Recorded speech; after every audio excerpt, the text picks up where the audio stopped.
Danny Boyle, the man behind the 28 franchise. In 2002, it provoked a shift in horror and how it could be filmed. In 2025, he returned. So let's explore how these movies have been created and why that matters. The thing that attracted me about it originally was literally like the first page, because it was this idea that there's a psychological virus causes this apocalypse. In 2002, 28 Days Later burst onto the scene and revived a genre which had until then almost been left behind. It not only looked at how zombie movies could be crafted, but how those movies could be filmed. This was one of the first movies shot primarily on digital video rather than 35mm. There were a number of reasons for this. It stylistically gave them a gritty, apocalyptic tone, and this brought grain and texture to the footage. This style also helped to look like someone just picked up a camera and started recording, especially as the movie was being filmed in some parts of London, and these scenes needed quick and agile cameras that could shoot at dawn whilst the streets were empty. So why the Canon XL1? A lot of people in 1998 were using VHS camcorders or 8mm. Anything above that was not really affordable for the average buyer. The great thing about the XL1 is it brought the versatility of a camcorder and saved extensive rigging. But one major thing is that it came with interchangeable lenses. This opened up a whole world of possibilities for filming styles and rigs that could save a lot of money. Compare this to other cinema or professional cameras, worth tens of thousands. The XL1 was priced at around $4,000. Danny Boyle was to direct the movie, but he needed a great cinematographer, one who could not only make this look great, but feel authentic too.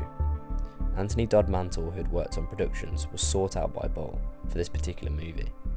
The zombie world had been a slow-moving but gritty world, all the way back to George Romero's classic Night of the Living Dead. Boyle and Anthony wanted to introduce a new style, a fast-paced, rage-infected zombie. This would create new filming techniques to capture the emotion needed. This wasn't just a zombie movie, it was a genre shift, and with that brought a new wave of fast-moving dead things.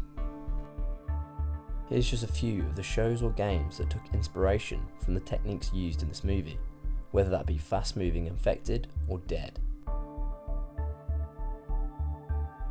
The challenges that come with filming a desolated London isn't just cost, it's the people.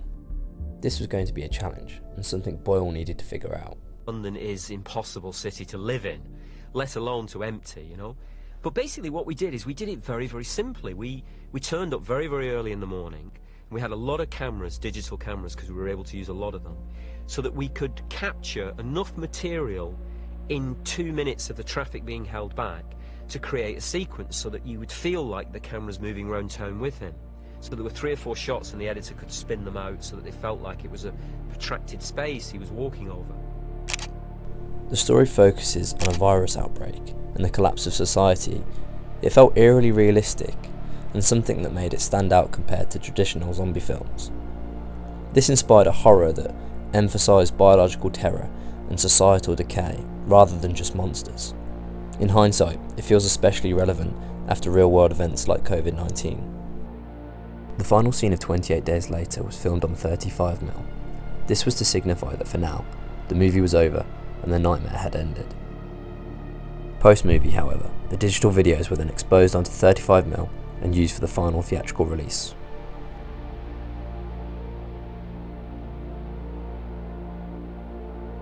In 28 weeks later, there was a significant style shift.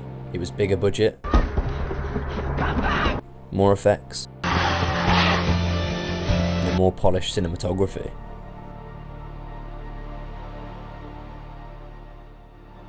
A sequel was wanted after the success of 28 Days, but Danny Boyle wasn't keen on directing another one right away.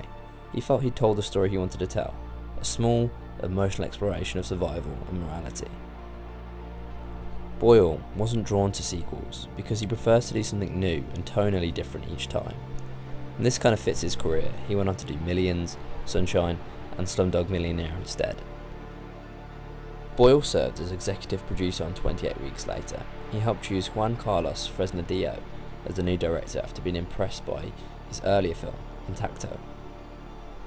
Boyle even directed the opening scene, in part, or at least helped design it, because he wanted to ensure the sequel opened with the same intensity as the first film.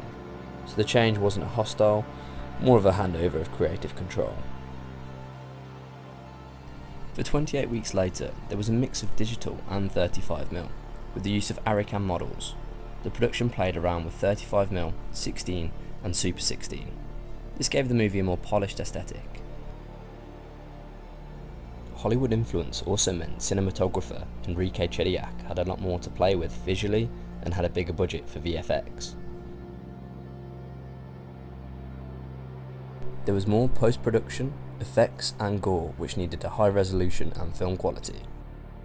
The film also shifted towards an action thriller with military control and the reconstruction of humanity. This caused some controversy after fans felt the style had been dramatically changed.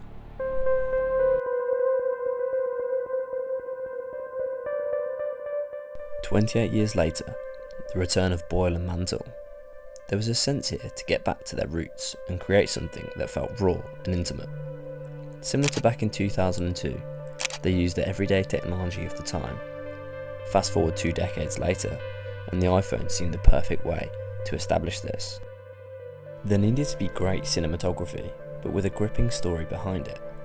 This time, the majority of the film was to take place in locations that are rarely used by big filming productions. This included Northumberland, Yorkshire and Somerset. These are fragile and historic, and so filming on small portable rigs was essential.